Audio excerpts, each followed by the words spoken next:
バターを1つかむ。それがねパスタにしっかりと絡まって、なんとなくこうとろーっとねソースが垂れてくるぐらい。さあどうも、今回はお店からお届けします。今日やっていくのはですねペペロンチーノなんですけど、フライパン1つで作って、でかつちょっとねさらにアレンジを加えたものをやっていきたいと思います。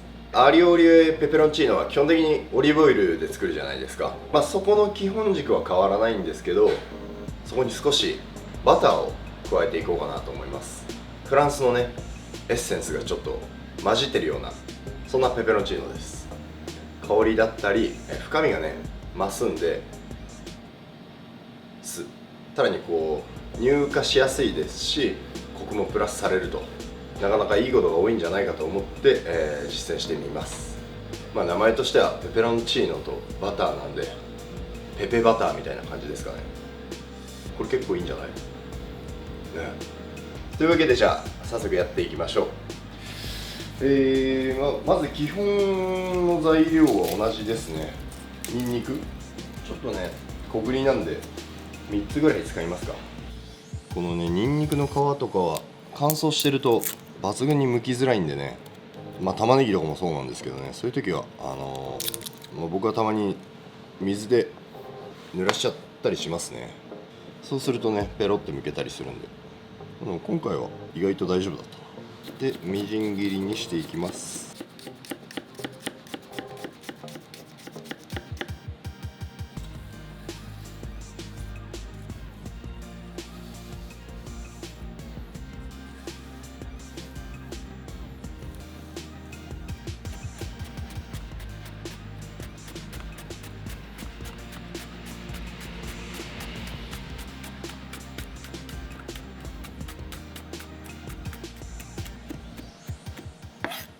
香りが穏やかなんで板パセがいいんですけど、ちょっとなかったんで今日は普通のパセリで代用します。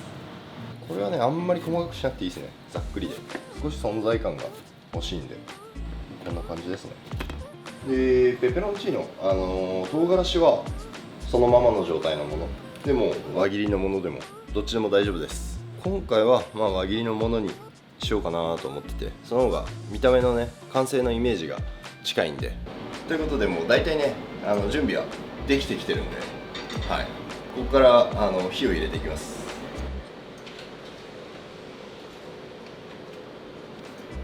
でオリーブオイルはほんと、少量でいいですね。バターも入るんでニンニクがちょうど浸かりきるぐらいで、弱火でじっくりですねニンニクの香りを出していく感じ。ニンニクの香りが出てきたら鷹の爪。ニンニクは色付ける場合だったり色付けない場合だったり、作る人もねそれぞれ考え方があると思いますし、いろんなパターンがあると思うんで何とも言えないんですけど、今回は少しだけ香ばしくします。ちょっと茶色いのが出てきたかなぐらいですかね。で次は、このチキンブイヨンですね。市販の顆粒だしとか売ってるじゃないですか。お湯で溶かして準備したものです。裏に表記されてる数字の倍の水で用意しておくと、味の調整がしやすいと思います。だいたい300ぐらいですか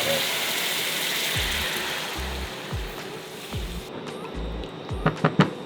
これでパスタをこの中でゆっくりと味をに含ませていくんですけど、ただの、お湯よりこういったうまみが含まれてる方が仕上がりとしては美味しく感じやすいかなと思って、チキンブイヨンにしてますね。で本当にスーパーに売ってるもので全然大丈夫です。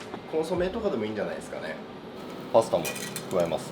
なるべくこの、だしなんて言えばいいかな、キュイソンとかよく言うんですけどね、こういう、液体のこと、液体がしっかりと沸いてからパスタを加えましょう。パスタはこういうに含ませる場合はあんまりこう表記時間通りにはやっぱり火が入らないんで、基本的にはそれプラス3分4分ぐらいかかっちゃうことが多いと思います。でこう曲げても折れなくなってくるんで、そうしたら全体にこう浸してゆっくりと煮含ませましょう。火力はあんまりこうボコボコボコボコなっちゃってるとすぐね蒸発しちゃって水分が足りなくなっちゃう。ことが多々あるんで、中火ちょうどポコポコ沸くぐらいですかね。でこの市販のブイヨンっていうのはすごい使いやすくて味もこう決まりやすいっていうのはあるんですけど、本来のチキンブイヨンとかコンソメとはねやっぱりちょっと味は違うんですよね、どうしても。なんでそういった、もちろんちょっと、弱点の部分っていうのをバターとかを使うことによって補えるっていうのが今回のバターの役割でもありますね。市販のブイヨンに足りないものをバターが補って、バターに足りないうまみっていうの部分をこのブイヨンたちが補うみたいな。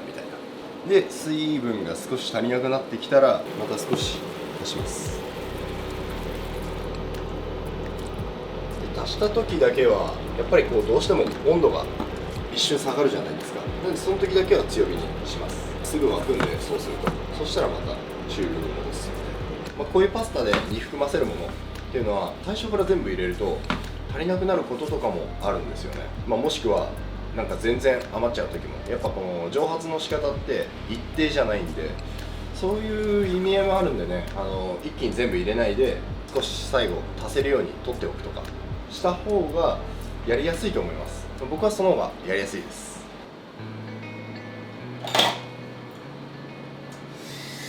うまいな。結構しっかりもう決まってるな、味が。茹で具合はもうちょいかな。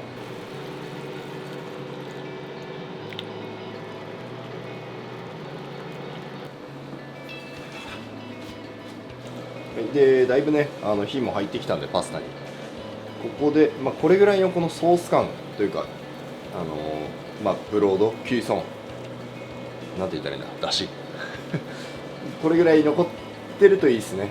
シャバシャバでもないんですよ。意外ともうすでにねとろみがついてて、パスタのおかげで。でここにバターを1つかみで、合わせる。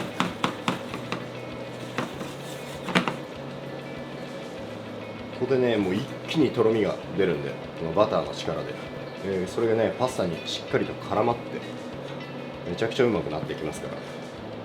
で少しだけパセリ、盛り付けの前に少し入れておいて、バターが加わったんで味見てうまっ。でほんの少しだけ魚醤、いしりっすね。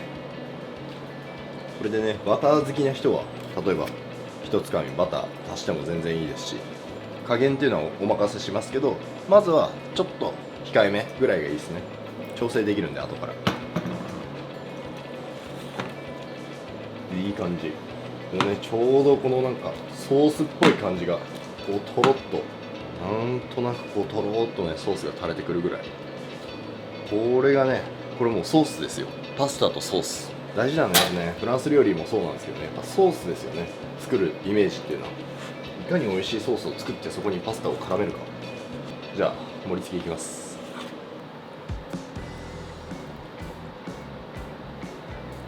うわ、カルボナーラみたい。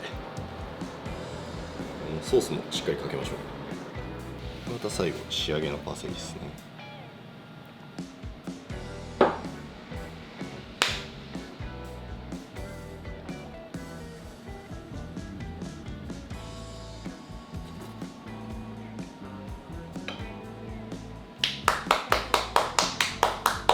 これはやばい。これはめちゃくちゃうまいですね。一瞬でなくなる。ペペロンチーノの本来のキレとバターのねコクとまろやかさが加わるとこんなになるんだと。これすごいくないか。というわけでペペロンチーノとバターのパスタ、ペペバターでした。ちょっと本来のペペロンチーノだけだと物足りないなってなってる人、これね一ついいアイディアなんじゃないかと思います。で今回はフライパン1つで作っていったんですけど、パスタで茹でるパターンでも基本的なやり方は同じですね。チキンブイヨンだったりコンソメを使うとちょっとそういうのを使うのが苦手っていう方は使わないで単純にバターを足すだけでまたガラッとねそれだけでも表情が変わると思います。なのでぜひ試してみてください。それじゃまた次回の動画でお会いしましょう。アビアント。